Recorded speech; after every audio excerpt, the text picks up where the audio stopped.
Hey, Elliot. Hey, Brian. What's the talk of the tables? Today, we are sitting down with Banana Chan. She is a game designer and co-founder of Read Write Memory, formerly Game in a Curry, known for such games as Jiangshi, Blood in the Banquet Hall, Daimos Academy, The Revenant Society, and Forgery, just to name a few. You can find their writings in Van Richten's Guide to Ravenloft, Betrayal at House on the Hill, and Kids on Bikes modules such as Dads on Mowers, just to name a few of those. They are a multi-Emmy Award winner and 2022's Designer of the Year for Dicebreaker's Tabletop Awards. Welcome to the table, Banana Chan. It is so wonderful to have you here. Hello, thank you so much for having me. Yeah, thanks for coming on. How are you doing? I am good. It's Monday. Very excited to chat with both of you. We love a Monday chat. So what we like to do at the top of all of our conversations is kind of lay out what the goal is, or of course, sort of the central questions that we're trying to get at. So we really wanted to talk to you because you've made a career in sort of capital G games at large, tabletop role-playing, board games, LARPs, and you founded a company within the industry. And so I have recently made the perhaps ill-advised decision to quit my day job and focus full-time on games. And so I'm hoping to pick at your brain a little bit about your career in games, the advice you have, what you've learned, and how these sort of three kinds of games interplay. Does that sound like a plan? Yeah, that sounds great to me. Where should we start? and that's and just for the audience and for Banana, that's true as of today, Elliot? It's true as of today. Today is my first official day not working for my job anymore. Yeah, just working for me. Congratulations. Yeah. That's huge. Thank you. I'm very excited. Good for you. So I guess where we start, I'd love to kind of start in this idea of thinking about these three kinds of games that you work on: board games, tabletop role-playing games, and LARPs. I just was reading through Suburban Consumption of the Monstrous, which is a delight. Is there a difference for you in working these three kinds of games? Yeah, I would say that the mindset going in is very different for all three, but the way that we iteate on those different types of games, I feel like it's pretty much the same in terms of when it comes to, drafting the first iteration of the game, iterating on the game, doing play testing, development. Those kinds of design cycles are kind of similar. It's just that the way that I usually approach each one can look a little bit different. So broad strokes, yes, they're kind of much the same, but when it comes to a more micro level, it's like, they're pretty different. So how do you maybe approach these differently, first from a creative perspective, and then maybe secondly from a business perspective, each of those in turn? Yeah, so I think I start thinking about who the audience is for. And so when it comes to something that's like a little bit more niche, a little bit, weirder, it's typically made for me because I really enjoy strange, weird movies, more experimental books. I really enjoy weird LARPs, things that are typically a little bit, I would say more theatrical and harder to explain to another person, hey, this is a LARP that we're going to play that's going to be about feelings and terrible people and sabotage, versus if I were to design a board game or work with a group that's going to be designing mechanics for a board game, the audience for that is typically of two types, right? So the first type is the hobbyist, right? The hobbyist that goes to the board game store, purchases a game. This is something that they're excited for. The other type would be for mass market. And so mass market's also very different from the hobbyist. And so it's just keeping in mind, who's the audience, who are we designing for, and what are we making? I like that answer because it's kind of a creative and business answer, like audiences both. Yeah, it really is. And do you think across all of these three, all these different mediums, do you have a singular ethos that you kind of bring to all of them? Is there a thing that you look at of, this is the type of thing I want to do, and this is when I think I've accomplished it?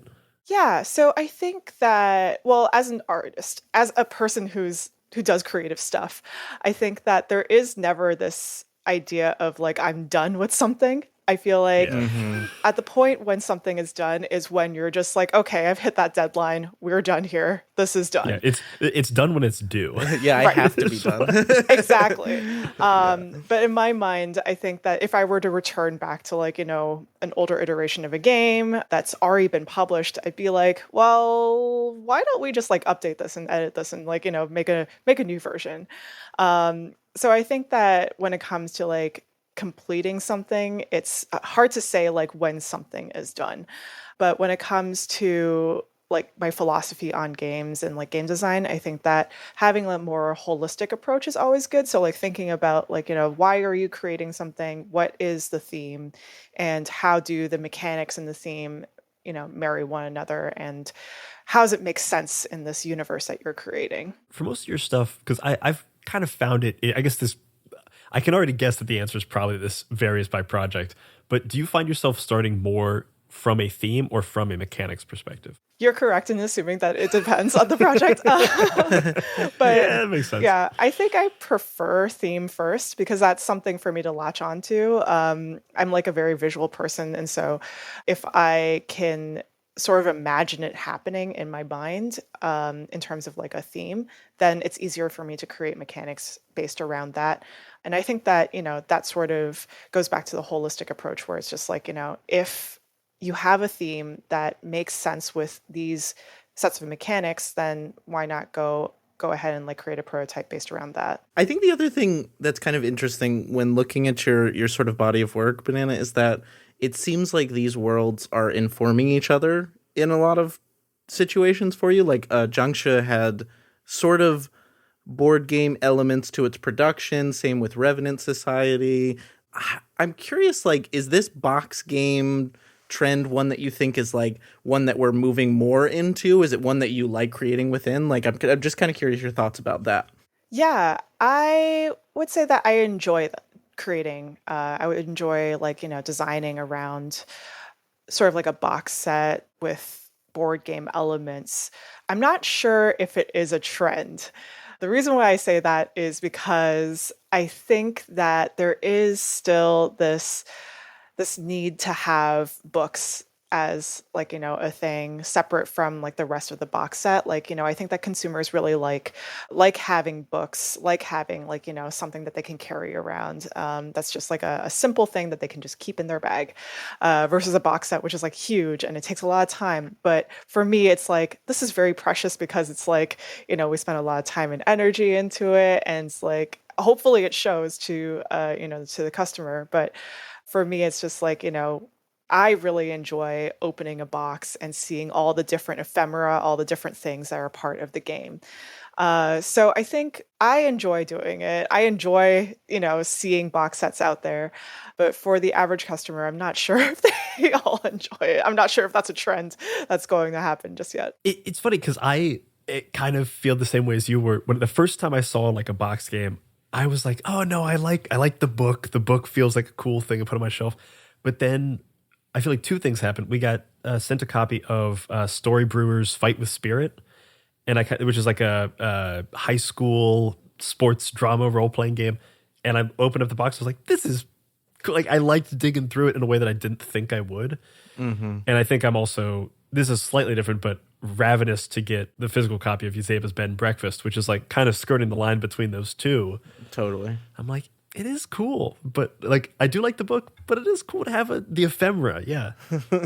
It's an interesting thing because one of the things we've talked about, not so much on this podcast, but I guess on My First Dungeon, is we played 10 Candles a couple times, once for our main feed and once for Patreon. We had a chat with Stephen Dewey, who I think is a friend of yours. Yes. And Stephen talked a lot about ritual and the power of ritual in tabletop role-playing games. And I feel like what a box set does is like forces you into a ritual space by the nature of like unpacking the box and setting it up and following those instructions in the way that like every board game is a ritual, but then it sort of is getting you into this role-playing space of the game. So love that. I just had a thought. What if we, now I'm just thinking of game designer brain. What if we made a game that was a box set, but by unpacking it, those were the mechanics by which you played the game. Like by the time you fully unpacked it, the game was over. The game's over. Ugh. That's or fun. maybe the game's over when after you fully repack it. Delete It's that. like We're not putting 10 that out candles, but every time you pull something out, this is an idea. This is a good That's an idea. I like That's this a fun one. idea. That's good. That's Okay, very I'm gonna good. sit on that. Especially because of the Well, the first half of the game is pulling everything out, and the second half is putting it all back in extremely neatly. Because there's nothing I like more than like nothing I like more a than game fitting that has pieces all the back in a pieces box. that go in a perfect space. Oh, it's so good. That'd be fun because then you could like choose which like there's a bunch of ephemera that you could like choose like you can pick this meeple or this die, and depending on which one you pick, you get different things. This is a good idea. Did you ever This is play a good that idea. This penguin slaps. game with like the flicking Don't the Break the penguins? Ice? Yes. Oh no! Wait, Yes. is it Break the Ice or Don't Break the Ice? Where you're hammering the box of bricks of ice? Oh no! It's like I'm the thinking of one where something you're like else. flicking the penguins. And it's like I can't Oh, that sounds remember great, though. the name of the game. It won a bunch of awards like many years ago. Oh, it sounds lovely. Flicking penguins? Yeah, I'm you're in. flicking penguins and you're trying to get them through like little spaces in like several boxes. And the box opening experience is so good because it's so satisfying to like fit all these different rooms. Ooh, Ice Cool. That's the one. Yes. This looks very fun. It's very fun. You know, I know a lot of people have a lot of bad things to say about Apple, but I'll say one thing for them: the box opening experience on anything Apple is really good. They nailed that. Yeah. Oh, then there's sorry, I'm this is my last thing I'm going to say on this little game design brain blast. Go for it. Is the game should be like corporate horror-y about like an Apple kind of company. Oh, that's good. Like it's That's like good. you That's are good. it's like very You are a overly product tester, corporate. or you're a product placement. Yeah. Yeah, there's something good here. There's some good stuff here. Ultimate box opening Anyway, experience. we're not here to make a new game. We're here to add it talk to the about production calendar. So what were we talking about? I forgot. Who are you? So when you're thinking about what you're going to be making next, are you wanting to keep making more games like that? Or are you, I know that you just made a solo game, which is decidedly the just book side of these games, but do you have a direction you'd prefer to go in as you make more games? Honestly, at this point, I think I'm more interested in making things that I'm excited for. And so, yeah, like the solo journaling stuff, like that's stuff that I'm really excited for because it is a solo experience. It's very, it's very much in that vein of isolation when it comes to horror. Like you're sort of isolated. You're thinking about like, the stuff that you're journaling down. And I think that as I get, it's sort of like that weird meme. Have you seen that meme where it's like, the first one is like a brain exploding, and then the second one is like the brain exploding even more, and then the third one is just like galaxy brain. I feel like the first one was just like, for me, it was like, I want to learn everything about game design. I got to make something that's like overly complicated and just like fit everything in. And the second one is like, maybe it doesn't have to be too complicated. Maybe it just has to be like, a bunch of pieces. And then the third one's just like, I give up. Like, I just want to make something cool and for myself. Yeah. And then the fourth one is the, what's the one word RPG? We Are But Worms. Have you seen that? Yeah, exactly like that. What is the one word? The one word is writhe. Oh, very good. Very good. Yeah. It does seem to be like the arc of creativity for, I think, just like across mediums is like you try the big thing, you try the successful thing, and then you just get the super specific thing that is exactly the thing that you want. Right, exactly. Simple is hard. Simple is hard. Yeah, it can be for sure. Can be. Yeah. There's this brilliant game called Still Life. It's a LARP where you're playing rocks and you're just like hanging out as rocks, and time passes. There's a GM, and the GM will tell you that time passes, seasons pass, things happen. You as a rock get carried down a river to another spot that the other players are playing at, and yeah, that's the entire game. You're just like hanging out as rocks, and it's brilliant. I love it. That rules. I've never really tried a LARP. I haven't either, actually. I've read a little bit, but I think the closest I've done to a LARP is like the opening of a game of Die, and that was it. Oh, yeah. I feel like I get the feeling that both of you would like it. What? Yes. What? Game podcasters and or designers? I mean, there is that theatrical element to it, right? Like, I think that a lot of people, when they think about LARPs, they think, Fireball or was it Lightning Bolt?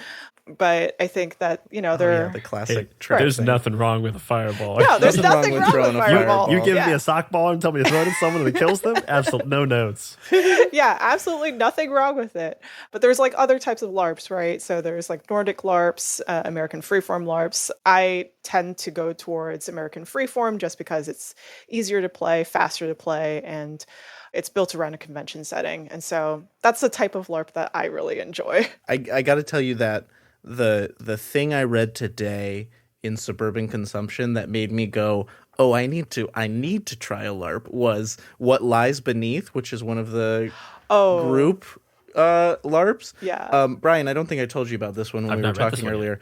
A family sits down to a normal dinner absent the youngest, who has recently died. There is a monster beneath the table, and there are secrets that no one dares to say. Through the influence of the monster, secrets are revealed until the family is taken over by its presence. One person sits under the table as the monster and like signals the family to like be possessed and reveal their secrets and scratch their legs. It's so gnarly, and I read it and I was like, yep, need to do that. I'll do Sadia that. designed that, and I play tested it, and it was the person sitting under the table just like sat there the entire time and like kept grabbing people's legs and stuff. It was so fun. That is so fun. So fun. That's wild. That also gets right into the there's this great line from Alfred Hitchcock that was like, if you shoot a conversation between two people at a table, they could say anything, and then a bomb goes off, and it's like 10 seconds of suspense. But rather, if you start the same conversation, show the audience there's a bomb beneath the table, and then have this conversation happen, you get like 10 minutes of suspense out of it. Yeah. That's the first thing that triggers in my mind. Absolutely. So Forgery, I do want to dig in a little bit more on this because I heard you say in an interview that this is the first game that you're the only designer on. Yes. So I think all of my other work has been with other people, and this is like the first time I'm actually just like doing it by myself. That's so I've had it's great. It's really different than what you hear most often about in TTRPGs. I feel like you hear people like make the small game by themselves, the slightly bigger game by themselves, and then they get to. So you came at this first as like a collaborator and a team member. And I guess I'm curious, do you think that has like changed your design sensibilities or like improved them in any ways? Like, how do you feel about kind of going into this first game as the only designer? Yeah, I would say that, well, okay, a part of that is a lie. The first two games that I designed were solo games, but they Okay. were LARPs. And those were like from ages ago. Those won Golden Cobra Challenge Awards like many, many years ago. But this one is like, I would say, my first one in a very long time that I'm self-publishing and, is in an actual book that's just me. And I think that over the course of time, I sort of want to like, have some more space to explore and like do something that I'm really excited for. And I think while it was a lot of fun doing collaborations with other people, I think I'm getting to a point where I'm just like, I would like to do something that's just all me, except for like, the art, maybe the cover art or, the editing or, something with minimal project management. Project management. I can say words. Project management is hard, and that's really the crux of the thought that was going to sound better, but my brain was on the fritz. I was reading through Forgery today, and it struck me that I've only read maybe 4 or 5 solo games, kind of like cover to cover. And this struck me as much more, very much more like a choose your own adventure book than the more kind of vibes based effect of a lot of solo TTRPGs, where it's like very open-ended questions. You're kind of moving through it. This felt much more story-based and very like specific story-based. I'm curious why that formatting interested you more than something like an Anamnesis that is very open-ended. Yeah, there were a couple of things. I think the first thing is I really wanted to tell a specific story. Good reason. Yeah, I wanted it to be very much like, it has prompts, but I did want that choose your own adventure, more streamlined story. And I wanted to have that energy of like an A24 movie, right? Like sort of that same sort of feel. And then the second thing is that this actually started as it happened simultaneously. It was both a game and a screenplay at the same time. And so I had the idea of like, wanting to make this into a screenplay.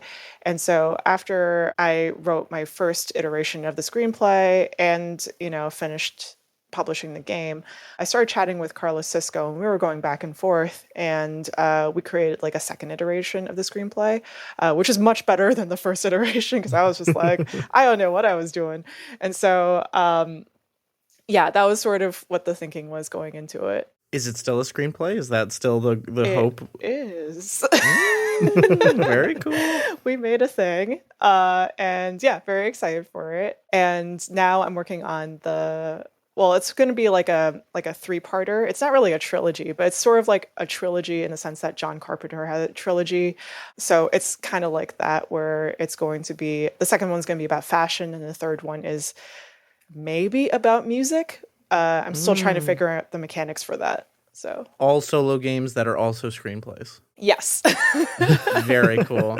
Man, see, my brain is going to like, physical media for movies era of like having the DVD booklet be a solo game would be so cool. That would be cool. Yeah, that would be cool. Yeah. It's a shame we don't really sell DVDs anymore. Yeah, it really is. Yeah, physical media's going down the drain. It's a bummer. Yeah. But not in TTRPGs. We're holding on. So as somebody who's kind of, such a like natural collaborator or went to collaboration first, the sort of codified form of collaboration is something we call a company, I guess, in the business world. And you founded one of those, Game and a Curry, recently renamed to Read Write Memory. Kind of what is the company at a broad level, if you just could tell us? So it's evolved from what it was initially, which was a blog about games and restaurants. And so when it first started, it was called Game and a Curry because Herb and I, my partner, we would always go to this one curry spot in New York, and we would play games there. And that was just sort of the thinking going in. And we were like, let's make a blog, and we would talk about games. And eventually that evolved into a publishing business where we were publishing our friends' games. And we were just testing the waters, where we would take our friends' games and publish them, manufacture them over in China, and, see what sticks. We didn't use Kickstarter. We didn't use any crowdfunding platform or anything like that because the cost of manufacture at the time, this was pre-pandemic, at the time, it was probably about like $3,000 or $4,000. Like, it wasn't that much. And we were just like, let's just see what happens. We're doing 1,000 units. Let's see how it goes. And so that was our first game. It was called Yeah Diamonds. It was by Dave Beaver and Brian Soriano. And then from there, we luckily somehow got the license for Judge Dredd, and my partner created Judge Dredd Block War, which is like a card game. I know, I just realized that this is like not broad strokes anymore, but basically it's evolved over time. It started off as like, us testing out the waters, seeing if we enjoy it. We enjoy it. Now let's take this more seriously. Let's, actually think about like the stuff that we enjoy doing, the stuff that we want to make. And that's why it's now being renamed to Read Write Memory, because it's more focused on the types of games that we are excited for. Games that are very sarcastic, dark humor. It also has like a horror element to it. Things that, excite us when it comes to the themes.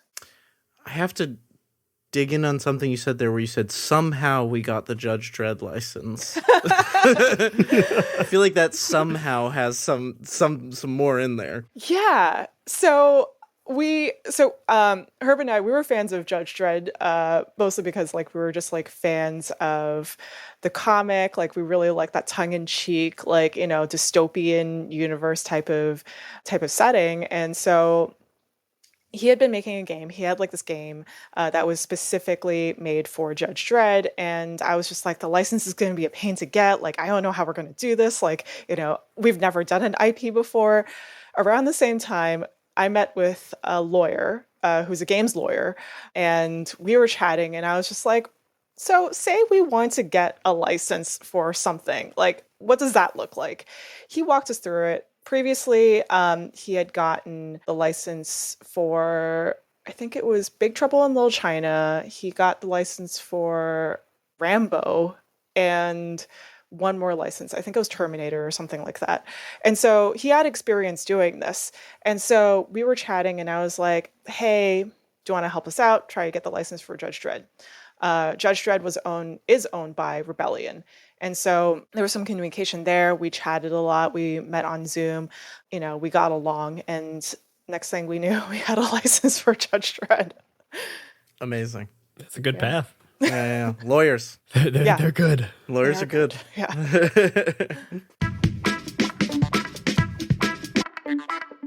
Hey there, it's Elliot from the Many Sided Media team. In addition to playing and producing here on My First Dungeon, I'm also a game designer, known for such games as Something is Wrong with the Chickens, a rules-like game of chickens, eldritch horror, and revenge. Project Echo, a solo time travel game played in the pages of a planner. And the upcoming Rom-Com Drama Bomb, a 3-player game of meet cutes and mayhem. If you like weird and unique games and want to bring something new to your table, head to moreblueberries.shop and use code MyFirstDungeon for 20% off your order. That's MoreBlueberries.shop. Thanks!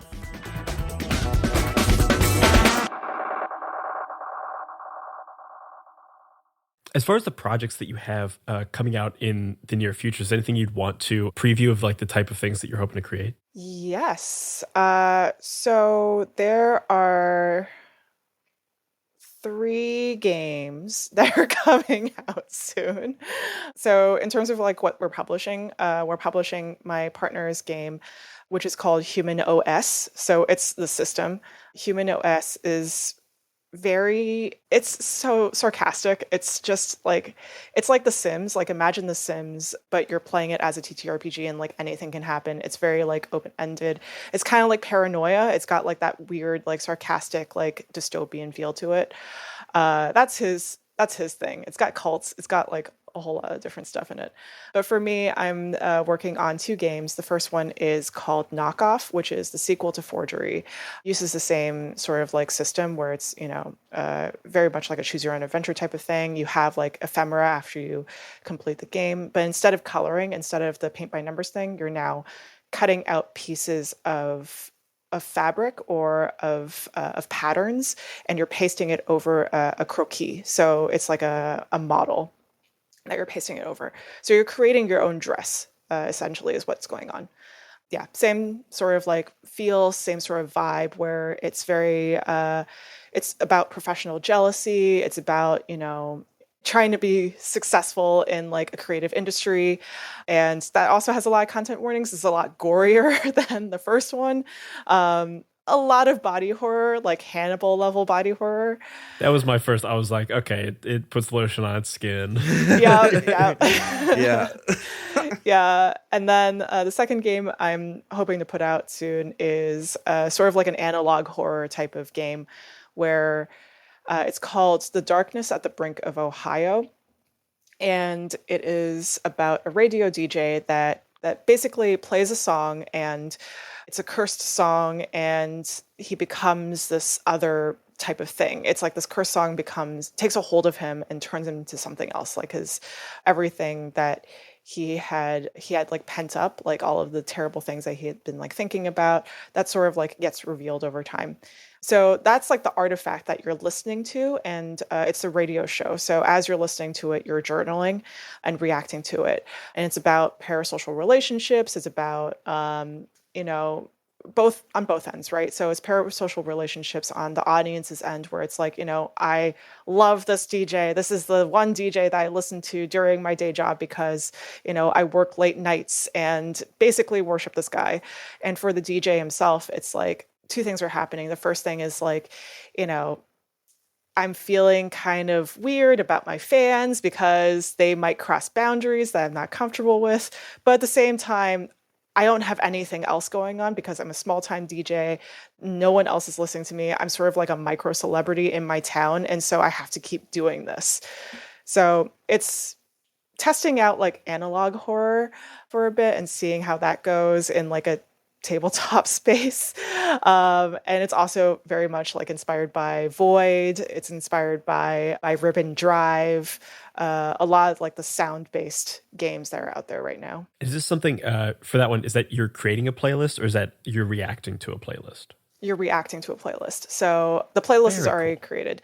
I have some voiceover actors that are giving me their voice samples or voices to this project. So Aaron Catano Sayas is one of the he's playing the DJ. So like the DJ Mark is what he's called.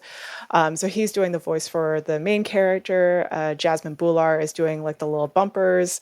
We have Danny Quach, Austin Taylor, who's doing the callers, and then we have like this weird parasite that calls, who is from like an actor that I need to get clearance from to announce, just because he's kind of a big deal. And so I got to talk to him first before like, announcing Hell it. yeah.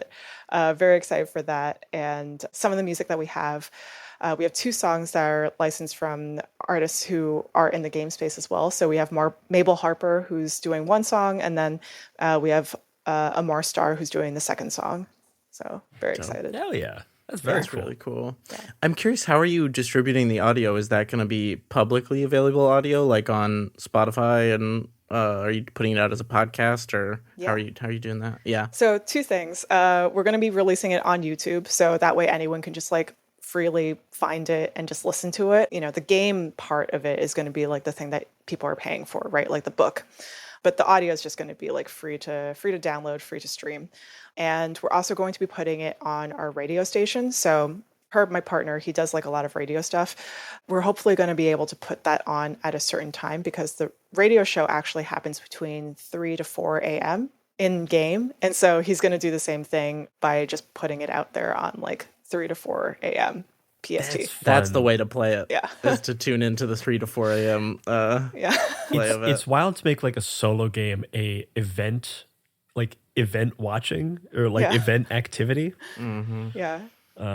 We had a conversation not too long ago with Jay Stroutman talking about how solo games don't necessarily need to be alone. Like you could play them as a group, you could play them in teams, and we hadn't considered the idea of playing solo games together but separately. Which is new avenue. Yeah. The book itself has 3 different characters that you can choose from in terms of like who you want to play as you're journaling. And so one of my best friends, she's a lab technician, and she works from 10 p.m. 10 to 9 a.m. I don't know. She starts at 10 p.m., which is like the weirdest thing. And so she's actually written as one of the characters that you can play as. She's just a lab technician. That's basically what it is, where it's just like, you're a lab technician, or you can play as like a gas station attendant, or you can play as a security guard, just like guarding a corporate building. Wild. I will say I used to work overnight shifts at a radio station, and there is something truly transcendent about leaving work at 7 a.m. and taking the train into Brooklyn when the entire rest of the world is on their way starting the day. And your path is completely clear and everyone else is miserable as you're going home. Oof. That must be interesting. That's a very flavorful moment you just described. It's great. It was beautiful. So I want to talk a bit more about like collaboration and kind of expanding on that, because like I think you've had a lot of different versions of that. Big, small, for corporations, for other people, or like what broadly makes for a successful collaboration for you? I think, broadly speaking, I think that the most success I've seen before and now when it comes to collaborations and stuff, like the best thing to do is just having visibility. And so making sure that everyone on the project, on the team, can see what the end result is going to be. And so like having that clear vision for the entire team is really good. Having a clear understanding of like what the tasks are is really important as well. And I like having small teams. And I mean, this is me speaking as someone who has like agile certification. And so like I'm talking a little bit as like a scrum master right now, but just like having a small team that can like easily see everything that's going on and having like a central location to put all of your information is really important, because I think that this seems like it's very simple, but like a lot of companies, a lot of teams, they forget to do that and they have like information just like scattered all over the place. But having one space to have your source of truth, all of your information, having like, like a way to connect with one another via either like, Discord or Slack or whatever, like having that space is really important. Just to kind of touch on that a little bit more, what are the tools that you use most that you think designers and people who begin to work in teams would most benefit from? Yeah, I think that for the contractor or freelancer that doesn't want to spend any money, Google Drive is amazing. So having, like Google Docs, having PowerPoint like on Google, I don't know what's called, Google Slides. Google Slides. Yeah, Google Slides, that's the one, is really great because I think that Google Slides really helps you visualize everything. So like if you had like an idea for something, then you could just like quickly just draw it out, sketch it out, and you can show it to other people. When it comes to like more of the COGS side of like the cost of goods sold or timelines or, project management stuff, spreadsheets is great or Sheets is great. Notion is also great when it comes to project management. What else do people use? I use this at work. Shoot. Like Kanban boards, right? So Trello. Trello, that's the one. Good, yes. yeah. I was just like, what's the name? It starts with a T. Trello is great to keep track of everything. And so those are some of the tools I use. I prefer Slack over Discord just because you can pin things and you don't have to pay. I mean, the version I use, because I piggyback off of my company's Slack, I don't have to like pay for, pinning slacks or pay for, I don't know, whatever it is that you typically need to pay for. So those are the tools that I would recommend. And I think that when it comes to like mocking up mood boards and stuff, like Canva's great, Slides is great. We do a lot of prototyping through Slides. Like during the pandemic, a lot of our work was done through Slides when it came to prototyping and testing and iteration and playtesting. Like all of that stuff was done through Slides.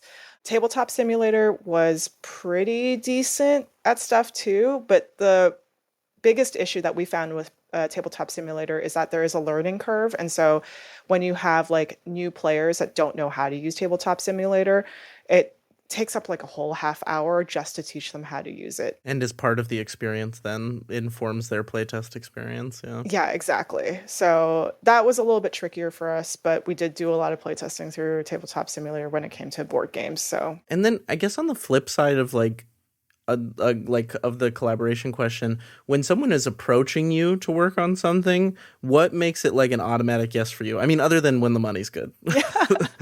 Yeah. I mean, that's definitely one of the three things I think about, right? Like money is definitely a factor. The second is like, scope. Like if it's clear, then yes, I'll take it. If it's like sort of like wishy-washy, I'd be a little bit more hesitant. And also if I'm interested in it, like I think that sometimes I get approached because, in the past, I've done a lot of different types of writing, like a lot of styles of writing, a lot of different styles of game design as well, using different themes. And I think that sometimes people approach me with questions like, hey, like, would you ever want to do a game about like a cozy game? And I'm like, I'm not a cozy type of person. And, maybe I've done it in the past. Maybe I've written, cozy games in the past. But that was more because like I was building up my portfolio. I was just starting out. And now I want to focus more on the things I'm interested in, which are typically darker in theme. And I guess like the self-serving question that I also want to ask is that you've obviously worked on a lot of like large gigs, and as a freelancer, like what are your sort of tips for going after the gigs of the likes that you've had? Yeah, I think that networking was really important for me. I think that as an example for Betrayal, I got that gig through my friend Brian Neff. And so Brian and I, we had been friends for a while. We sort of started around like the same space where it's just like, okay, like, Brian was doing a lot of game development for other companies.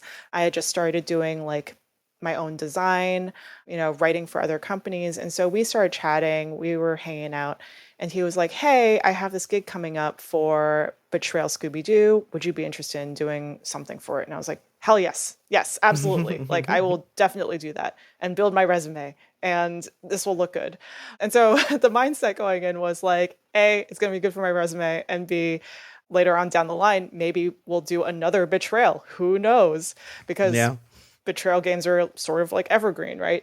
And so after that, he was like, hey, like I'm putting together a team for Betrayal 3rd edition. Like, hey, do you want to be a part of it? And I was like, yes. And I also want to bring on my friend because you gave me that opportunity. I want to pass it on to like a friend who would be interested in writing for Betrayal. And so it's sort of like that idea of like, if a friend does something nice for you, then try to bring along another friend and, bring as many people as you like into the industry as possible.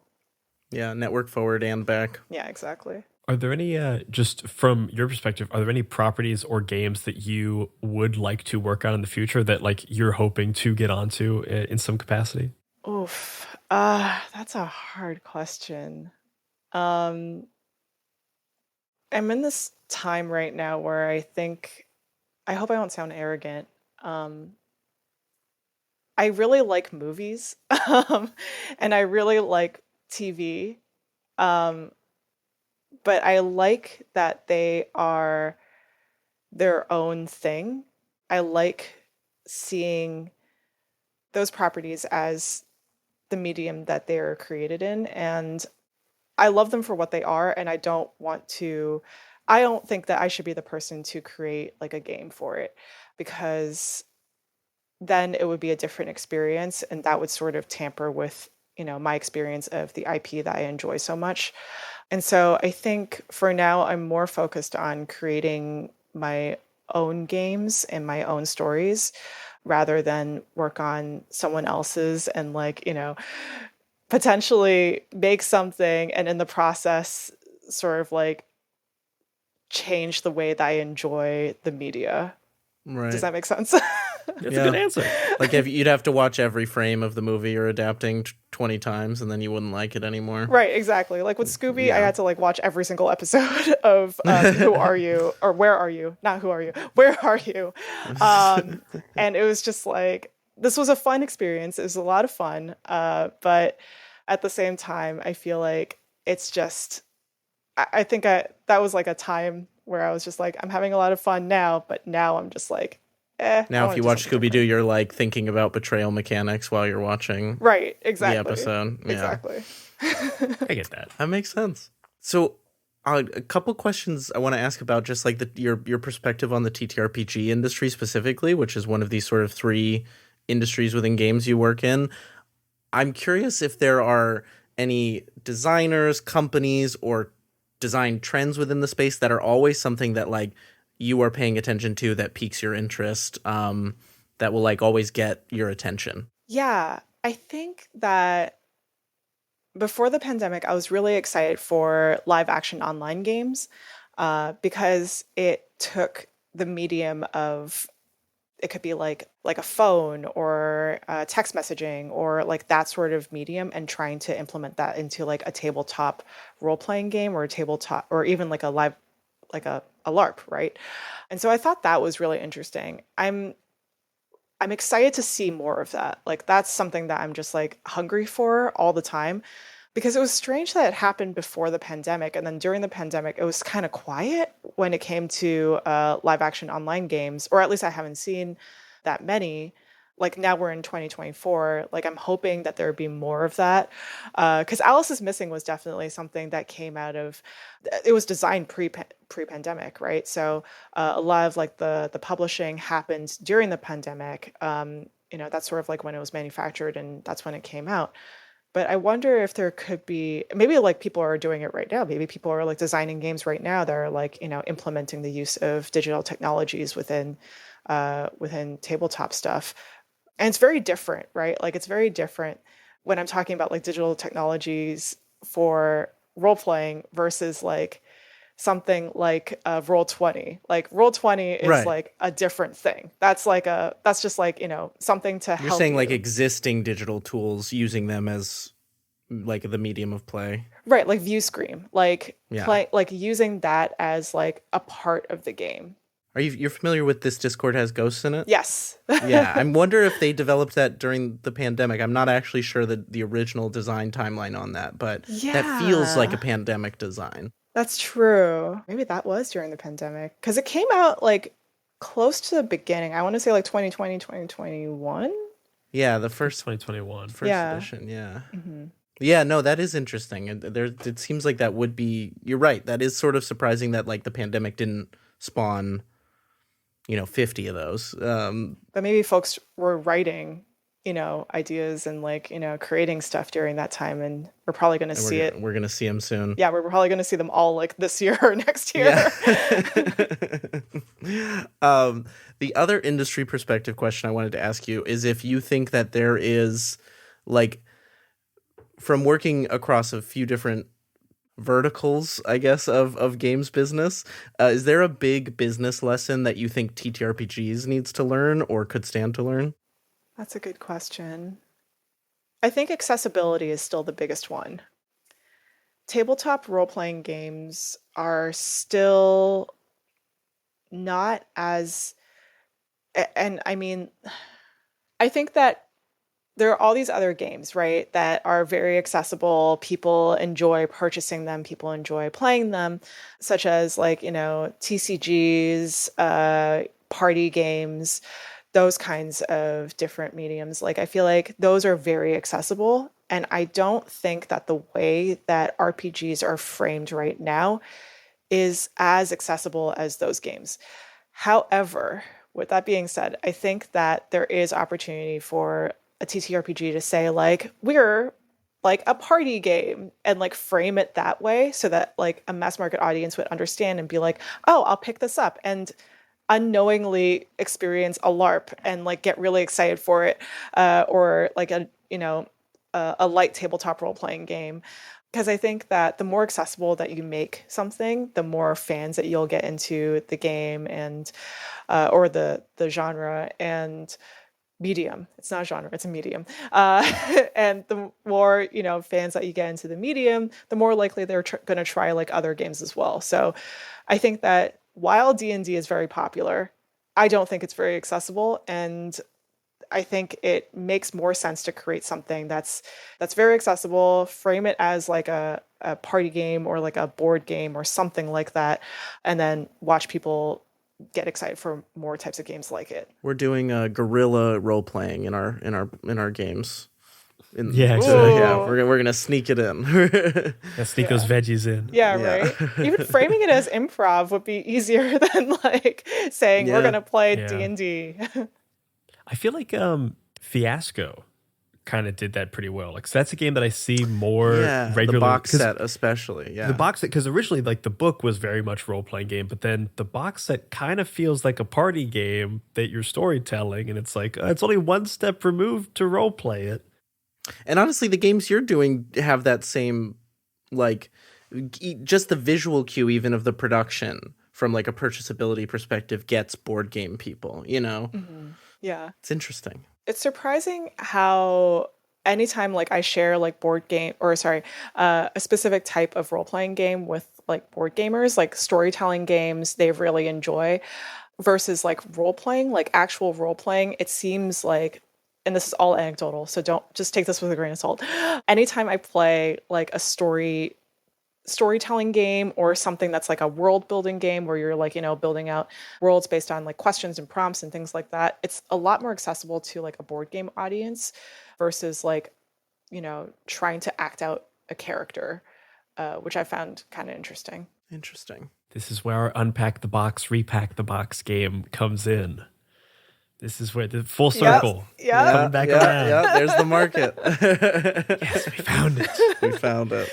You're building a corporation. Good, it's profitable. Yeah. Very confusing. As we kind of start winding down this conversation, there are some questions we always like to ask our guests kind of more about themselves. And one of them is like, when you're not designing, when you're not making games, what do you like to play and read, and what do you find yourself consistently inspired by? I am I'm like looking at my stack of books right now. That's literally what I do when I get asked this question. I just look around the room like, what do I want for Christmas? Yeah. I like to read a lot of different types of books. Right now, I'll just show it to you. Or wait, no, this is a podcast. I can't show it to you. So I'm reading. You can show us. So I'm reading the Ring book right now. It's based like the Ring movie, like the Ring book. I don't know which came first, but I'm reading the Ring movie book.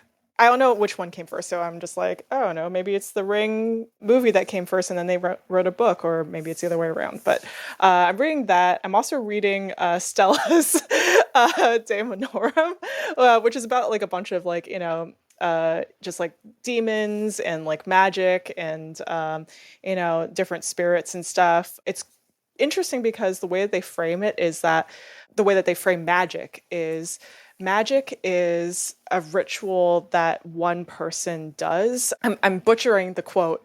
This is not the quote at all, but the way that they frame it is this like, a person, it's like a solo game, basically. Like the way that they said it was just like, oh, in my mind, this sounds like a solo game because you're sort of embodying this character and you are performing this ritual, and that's pretty much it. It's like a solo performance, and it's self-serving. It's like, for yourself and no one else is watching.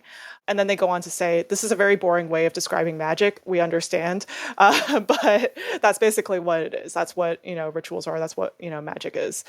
And I'm also reading, and this is like the third time I'm going through it, or trying to go through it, is The Tao of Craft by Benabel Wen, which is like how to craft talismans, sigils, and esoteric Taoism type of stuff. For the listening audience, that one has many sticky notes sticking out of it. And then in terms of movies and stuff, mostly horror movies. It's all horror movies all the time. That tracks. And cults. So, Banana, we always like to end the show with our question, what are you bringing to the table? And this is a recommendation to our listeners. It could be a person, a game, a show, a resource. It could be tabletop related. It could be not tabletop related at all, but just one recommendation for our audience that just you would give one? today. Yeah. Or whatever you're 2 or 3. excited about right now. Okay. I am very excited for Brother Sun, which is a Netflix show. It's about a couple of brothers. They're Chinese American, and one of them grew up in Taiwan and grew up with like a dad who worked for the triads. And one day, I'm not going to give away too many spoilers, but one day he has to go to the US, go to LA to find his brother and mother who have moved away and try to protect them from this big, triad fiasco that's going on. And the other brother, the younger brother who lives in LA, has no idea any of this is happening, has no idea anything about his family's history or, what they do. And so he's kind of like the fish out of water sort of character. And yeah, it's a lot of fun, very well written. I love that show a lot. In terms of games, I would say for TTRPGs, I'm very excited for Triangle Agency. Like that's the one game I really, really want to get onto the table. We're excited about that too. Yeah. And board games, I love Rebuilding Seattle. That was so much fun. Thank you so much, Banana Chan, for coming to the table today. Do you want to let people know where they can find you? Yeah, thank you so much for having me. You can find me on all the social media at Banana Chan Games.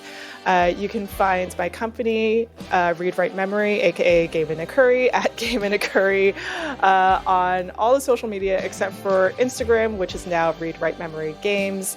And our website is www.gameandacurry.com. If you want more gaming content from us, you can check out the 20-sided newsletter and the many-sided media Discord server. Those are both linked in the show notes below. Rate, review, and follow wherever you get your podcasts. And that's what the table is talking about. Bye-bye, everybody. Bye. Bye.